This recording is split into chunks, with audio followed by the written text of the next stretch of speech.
If you like fried pork chops and you've never had Japanese tonkatsu pork, you will be amazed by how incredibly delicious this is. They took the classic American breaded pork chop and made it better than anything you could imagine.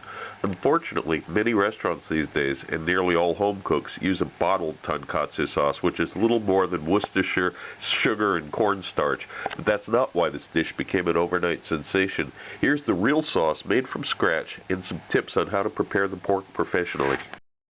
Assembling the principal ingredients as usual. I've got an apple. I'm going to peel this and quart into a hot pan. I'm going to add about an ounce of vegetable oil and the apple.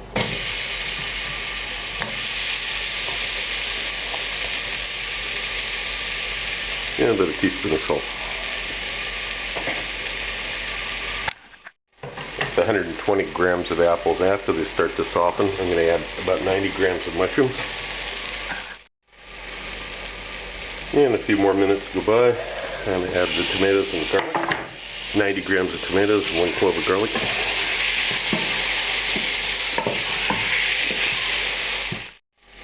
As this cooks, I'm going to turn the heat down just a little bit. I'm also going to add that 15 milliliters of rice wine vinegar in here. Now the heat's down to 5 on 1 to 10. We're going to cook this slowly to meld all the ingredients. After somewhere between 5 and 10 minutes, depending on the heat, you see it starts to be like this. That's the advantage of a video. This would be hard to explain in a book. Now I'm going to add 90 milliliters of water. And stirring it around a little bit. I'm going to get it up to a simmer, and then I'm just going to let it cool off and puree it. It's going to simmer for 2 or 3 minutes. 2 or 3 minutes. Puree it.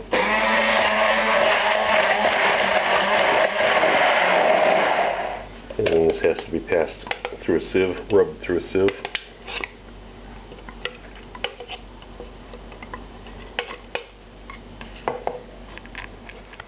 And once it's through the sieve, I'm using Lee & Perrins Worcestershire sauce. I'm adding a tablespoon of that.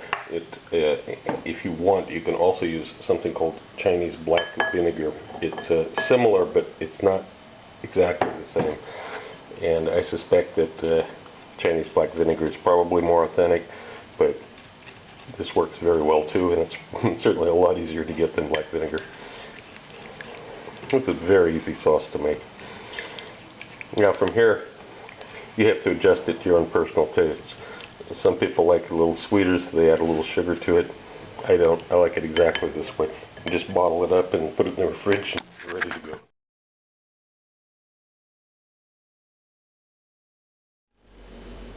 When it comes to actually pounding the pork, this is your typical thinly cut pork chop.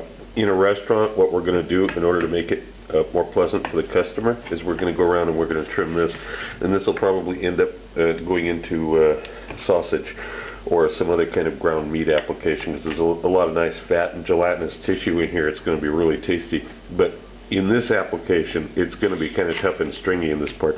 And the same thing about this band that goes around the edge.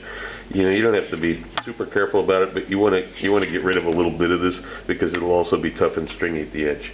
So now you're left with this piece. If you see anything else he catches your eye as being stringy, just get rid of it. You're gonna have plenty of pork anyway, and then this is all for sausage.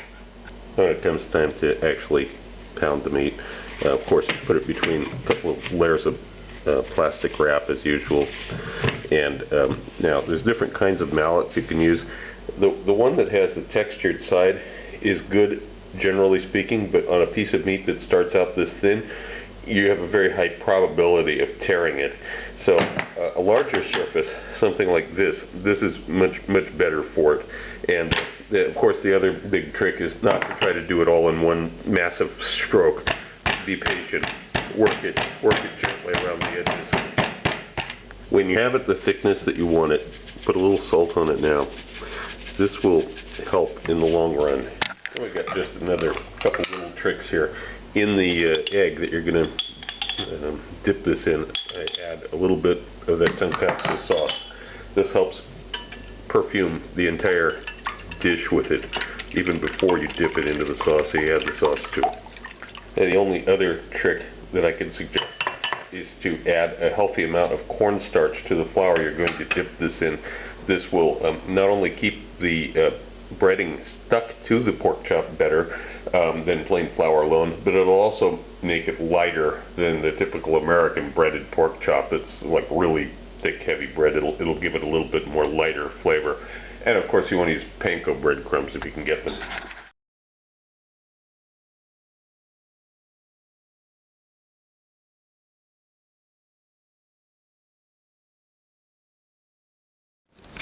Also look for my cocktail book, Cocktails of the South Pacific and Beyond, Advanced Mixology, available through Amazon online.